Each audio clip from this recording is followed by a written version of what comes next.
Hello student, मैं doctor जागृति मीना। हम यहाँ per unit first atomic structure पढ़ रहे हैं। आज हम इसका लेक्चर 10 देखेंगे। लेक्चर 10 में जो हमने टॉपिक लिया है वो है effective nuclear charge. Effective nuclear charge exam के पॉइंट ऑफ व्यू से काफ़ी इंपॉर्टेंट टॉपिक है और इसमें से कुछ न्यूमेरिकल्स भी बनते हैं जो कि मैं आपको बताऊंगी। तो आप अपना पेपर और पेन लेकर के बैठिएगा, हम साथ साथ में न्यूमेरिकल्स भी करेंगे। तो चलिए स्टार्ट करते हैं। Effective nuclear charge.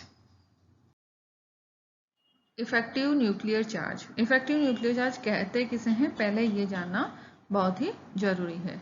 तो चलिए देखते हैं। जब किसी परमाणु में एक ही इलेक्ट्रॉन उपस्थित हो, यहाँ पर मैं एक इलेक्ट्रॉन वाले परमाणु की बात कर रही हूँ।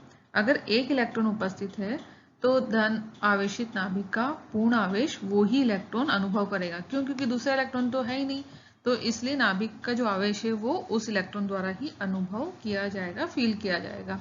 ऐसी स्थिति में नाभिकीय आवेश की गणना कूलाम नियम से की जा सकती है। लेकिन अगर परमाणु में एक से अधिक इलेक्ट्रॉन प्रेजेंट है ना, अभी तो हमने एक इलेक्ट्रॉन वाले परमाणु की बात करी थी, लेकिन अब एक से ज्यादा प्रेजेंट है इलेक्ट्रॉन, तो क्या करेंगे? अगर एक से ज्यादा इलेक्ट्रॉन उपस्थित हैं तो बाह्य इलेक्ट्रॉन नाभिकीय आवेश के आकर्षण के कारण अंदर की ओर आकर्षित होंगे और साथ साथ ही बीच में उपस्थित जो इलेक्ट्रॉन होते हैं जिनके ऊपर ऋणावेश होता है उनसे वो प्रतिकर्षित होंगे। देखिए हम इस डायग्राम में भी देख सकते हैं कि जो इलेक्ट्रॉन है, ये ब्लू वाले इलेक्ट्रॉन वो बाहरी है, ठीक है, बाहर वाला पार्ट है, यानी कि ये आउटर मोस्ट इलेक्ट्रॉन है। ये जो ग्रीन वाले हैं वो इनर इलेक्ट्रॉन है, डार्क ग्रीन वाले, और ये जो लाइट ग्रीन वाले हैं वो बीच वाले इलेक्ट्रॉन हैं। तो जो इलेक्ट्रॉन्स हैं और जो न्यूक्लियस है उनके बीच में क्या होता है? आकर्षण होता है। तो ये जो बाहर के ब्लू एरिया में जो इलेक्ट्रॉन है वो इस न्यूक्लियस के द्वारा आकर्षित होंगे, तो ये इन न्यूक्लियस जो है वो इलेक्ट्रॉन को अपनी ओर अंदर की ओर खींचेगा। लेकिन होगा क्या कि इस बाहर वाले इलेक्ट्रॉन और अंदर वाले न्यूक्लियस के बीच में इलेक्ट्रॉन प्रेजेंट है जिनके ऊपर नेगेटिव चार्ज है। तो बाहर वाले इलेक्ट्रॉन और इन बीच वाले इलेक्ट्रॉन के में क्या होगा? प्रतिकर्षण होगा, ये एक दूसरे को रिपल करेंगे। तो इसके कारण होता क्या है कि जितना नाभिकीय आवेश बाहर वाले इलेक्ट्रॉन को अनुभव करना चाहिए उतना वो नहीं कर पाते हैं।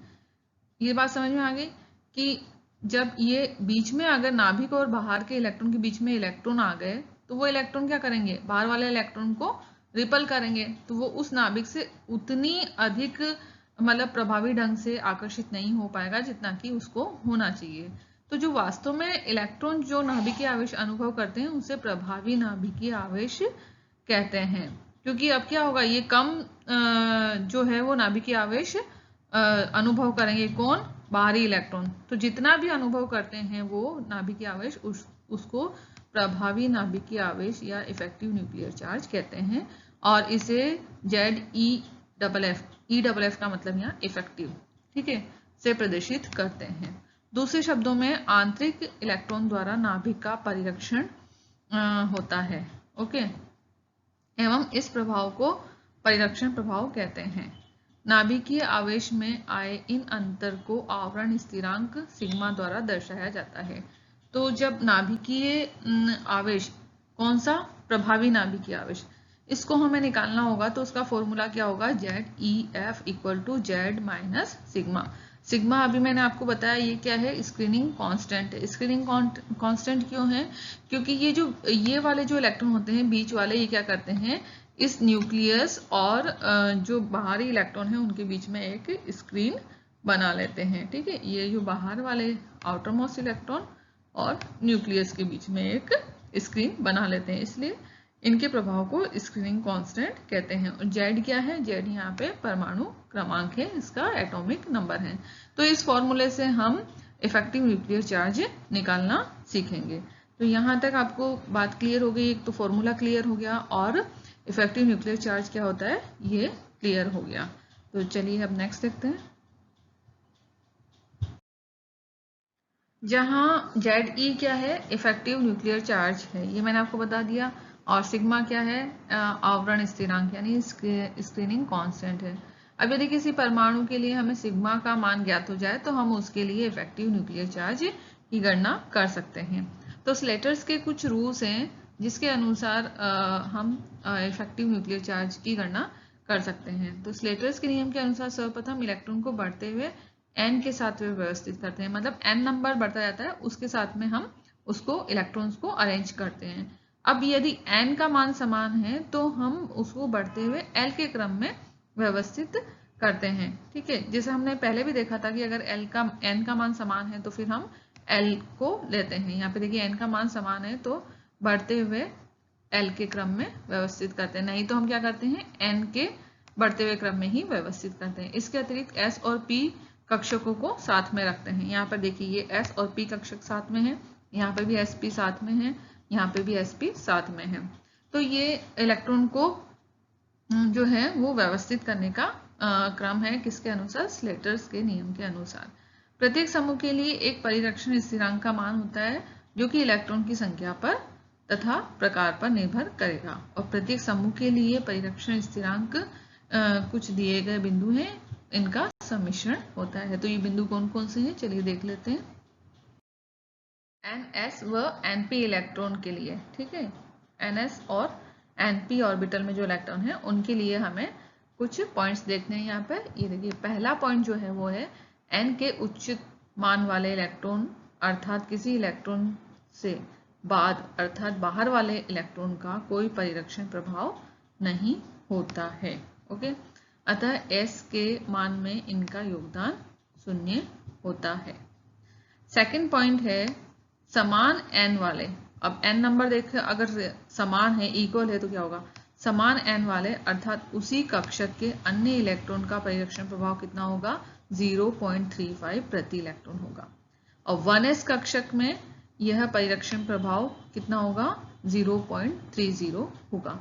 ये पॉइंट्स आपको याद रखने होंगे और इन्हीं पॉइंट्स के अकॉर्डिंग फिर हम जो है इफेक्टिव न्यूक्लियर चार्ज की कैलकुलेशन करेंगे।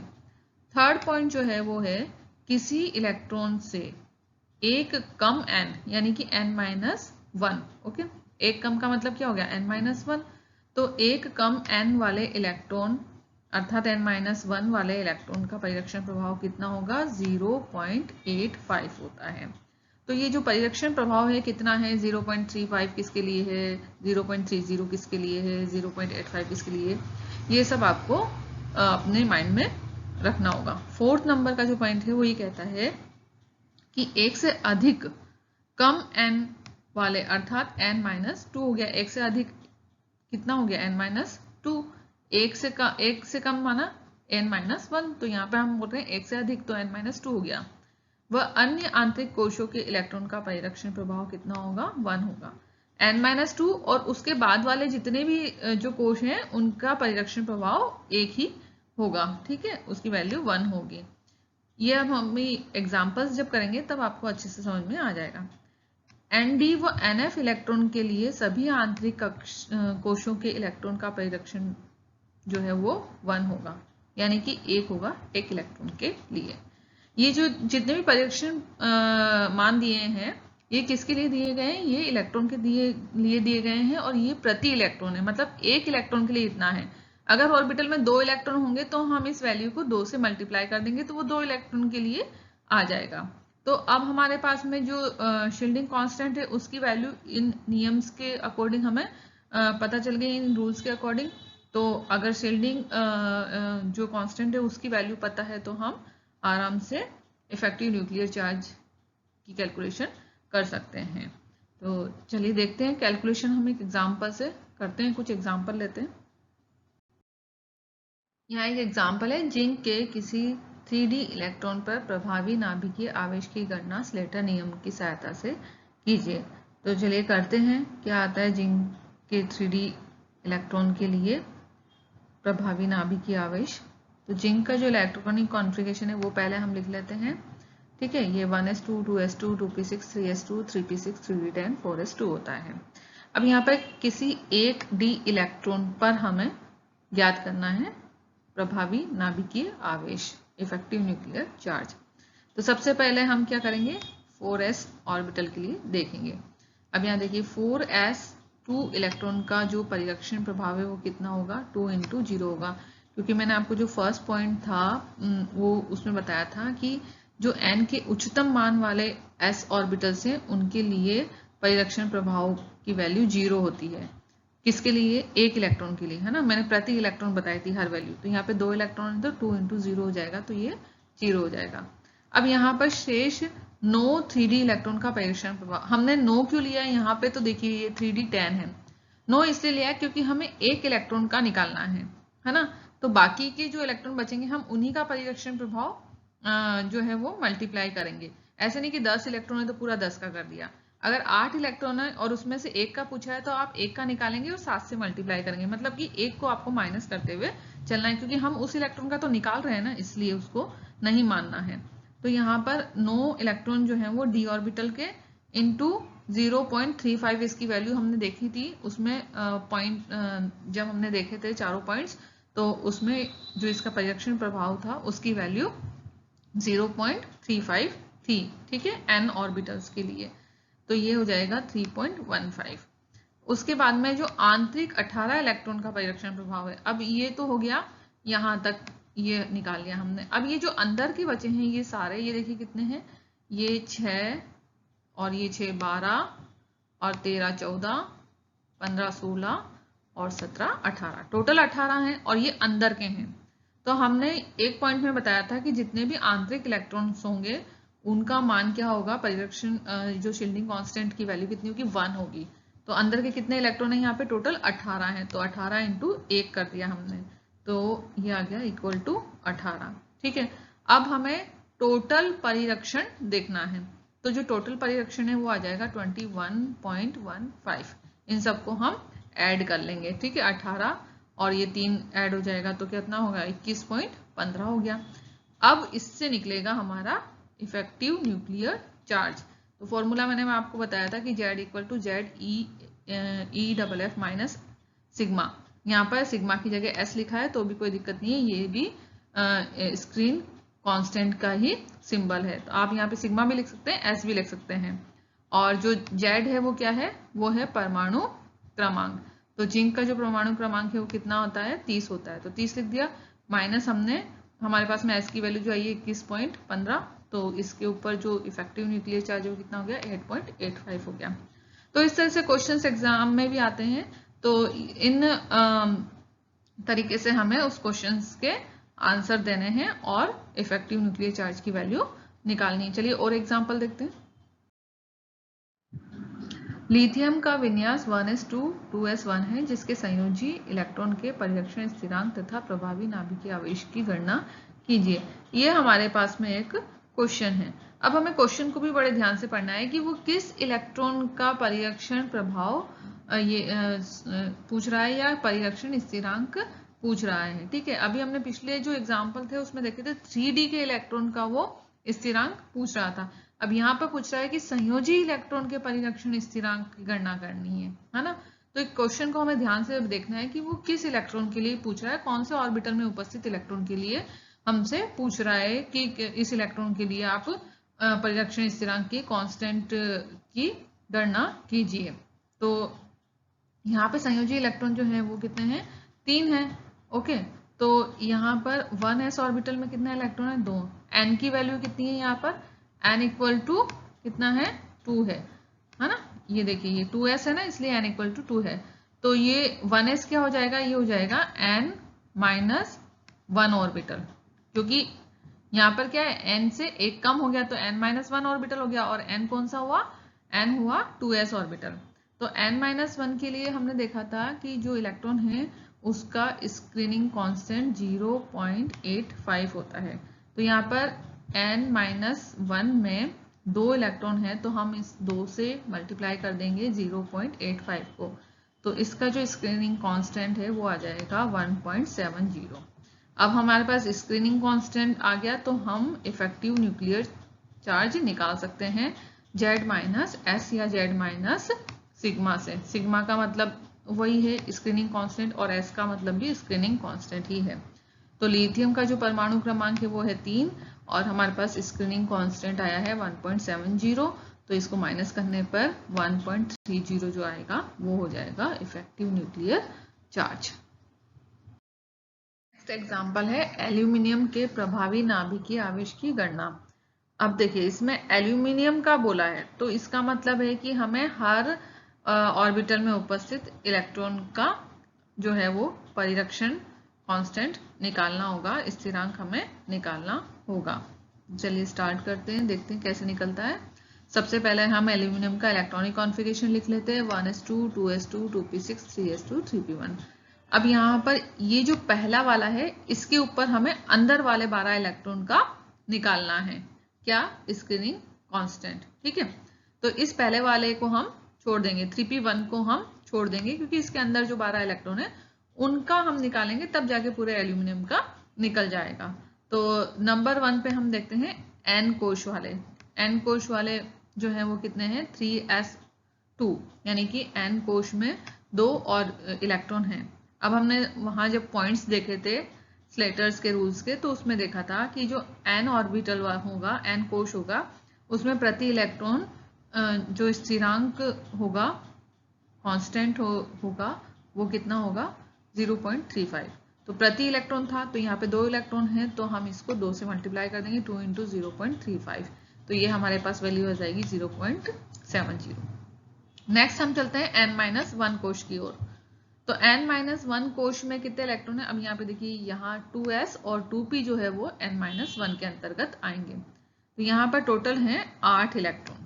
तो प्रति इलेक्ट्रॉन कितना था, 0.85 थी वैल्यू आवरण स्थिरांक की या स्क्रीनिंग कांस्टेंट की। तो 8 इलेक्ट्रॉन है, तो 8 से मल्टीप्लाई कर देंगे, तो 8 × 0.85 = 6.80 आ जाएगा। अब हम और अंदर चलें, यानी कि n-2 की ओर चलें। तो n-2 कोश में यहाँ देखिए केवल एक ही है हमारे पास में 1s ऑर्बिटल, और इस 1s ऑर्बिटल में हमारे पास में कितने, 2 इलेक्ट्रॉन है, टोटल 2 इलेक्ट्रॉन है। तो 2 इलेक्ट्रॉन हैं, तो हम इसको 1 से मल्टीप्लाई करेंगे, 2 × 1, क्योंकि हमने कहा था कि अंदर के जितने भी इनर ऑर्बिटल में जितने भी इलेक्ट्रॉन होते हैं उनमें प्रति इलेक्ट्रॉन जो स्क्रीनिंग कांस्टेंट होता है वो 1 होता है। तो यहाँ पे हमारे पास में 2 इलेक्ट्रॉन है, तो हम 2 से मल्टीप्लाई कर देंगे। अब जो टोटल कांस्टेंट आया है हमारे पास में वो आ गया है 0.70 + 6.80 + 2 = 9.50। तो ये तो आ गया हमारे पास में सिग्मा की वैल्यू या एस की वैल्यू, जिसे हम स्क्रीनिंग कांस्टेंट कहते हैं। अब हमें निकालना है इफेक्टिव न्यूक्लियर चार्ज। तो जो वैल्यू है किसकी, एल्यूमिनियम के परमाणु क्रमांक का मान 13 होता है, तो 13 - 9.50, तो ये आ जाएगा 3.50। तो ये आ गया एल्यूमिनियम के ऊपर प्रभावी नाभिकीय आवेश। तो इस तरह से हम प्रभावी नाभिकीय आवेश की गणना करेंगे। एक और एग्जांपल लेते हैं, नाइट्रोजन। ठीक है, इसका हमें निकालना है प्रभावी नाभिकीय आवेश। तो सबसे पहले हम नाइट्रोजन का इलेक्ट्रॉनिक कॉन्फ़िगरेशन लिखेंगे। नाइट्रोजन का इलेक्ट्रॉनिक कॉन्फ़िगरेशन होता है 1s2 2s2 2p3। अब हमें निकालना है इसका पूरे का जो है वो प्रभावी नाभिकीय आवेश निकालना है। तो इसका मतलब स्क्रीनिंग कांस्टेंट भी हमें सभी इलेक्ट्रॉन का निकालना होगा। तो नाइट्रोजन के 7वें इलेक्ट्रॉन पर भीतर के 6 इलेक्ट्रॉन का परिरक्षण प्रभाव पड़ेगा, है ना। मैंने बताया था ना कि जो पहला वाला इलेक्ट्रॉन है उसको छोड़ना होता है, बाकी के अंदर के इलेक्ट्रॉन को हम काउंट करते हैं। अब यहाँ पे क्योंकि 7 इलेक्ट्रॉन है नाइट्रोजन में, तो हम जो 6 इलेक्ट्रॉन है उनका काउंट करेंगे, क्योंकि पहले वाले इलेक्ट्रॉन का तो क्या है, उन 6 के ऊपर इफेक्ट पड़ रहा है, तो पहले वाले इलेक्ट्रॉन को हम काउंट नहीं करेंगे, केवल 6 को ही करेंगे, क्योंकि उन 6 के ऊपर इफेक्ट पड़ रहा है उस पहले वाले इलेक्ट्रॉन का। तो यहाँ पे जो P3 था इसको हमने यहाँ पे ये देखिए P2 कर दिया, ये P3 था। ओके, इसमें से एक इलेक्ट्रॉन कम कर दिया क्योंकि उसका हम निकाल रहे हैं। तो पहला है बाह्यतम n कोश के 4 इलेक्ट्रॉन। n कोश कौन सा हो गया, ये 2s और ये 2p हो गया। तो इसमें यहाँ देखिए इस वाले में यहाँ ये 4 इलेक्ट्रॉन है। तो n कोश के लिए जो पर इलेक्ट्रॉन की वैल्यू थी स्क्रीनिंग कांस्टेंट की वो थी 0.35। तो 4 इलेक्ट्रॉन के लिए हो जाएगी 4 × 0.35, तो ये हो जाएगा 1.40। ठीक है, अब हम अंदर चलें n-1 की ओर। तो n-1 में हमारे पास में क्या है, केवल 1s ऑर्बिटल है और इसमें 2 इलेक्ट्रॉन है। तो 2 इलेक्ट्रॉन का परिरक्षण प्रभाव हो जाएगा 2 × 0.85, तो इसकी वैल्यू आ जाएगी 1.70। ठीक है, अब टोटल वैल्यू कितनी हो गई स्क्रीनिंग कांस्टेंट की, 1.40 + 1.70 = 3.10। ये टोटल वैल्यू आ गई हमारे पास में सिग्मा बोलो चाहे एस बोलो, उसकी टोटल वैल्यू आ गई। अब हमें निकालना है प्रभावी नाभिकीय आवेश, ठीक है, इफेक्टिव न्यूक्लियर चार्ज। तो Z माइनस एस होता है, तो Z कितना है इसके लिए 7 है, तो 7 माइनस 3.10 कर देंगे, तो इसकी जो नाइट्रोजन है उसके ऊपर टोटल प्रभावी नाभिकीय आवेश आ जाएगा। तो इस तरह से हम नाइट्रोजन के लिए भी जो है इफेक्टिव न्यूक्लियर चार्ज की कैलकुलेशन कर सकते हैं। तो इन एग्जाम्पल से अब आपको सारी चीजें क्लियर हो गई होगी। बस आप स्लेटर्स के रूल्स जो हैं वो उसके पॉइंट्स जो हैं किस के लिए जैसे ही आपको लर्न हो जाएगी तो आप किसी भी परमाणु के लिए इफेक्टिव न्यूक्लियर चार्ज निकाल सकते हैं। तो आई होप आपको समझ में आ गया होगा। Thank you so much.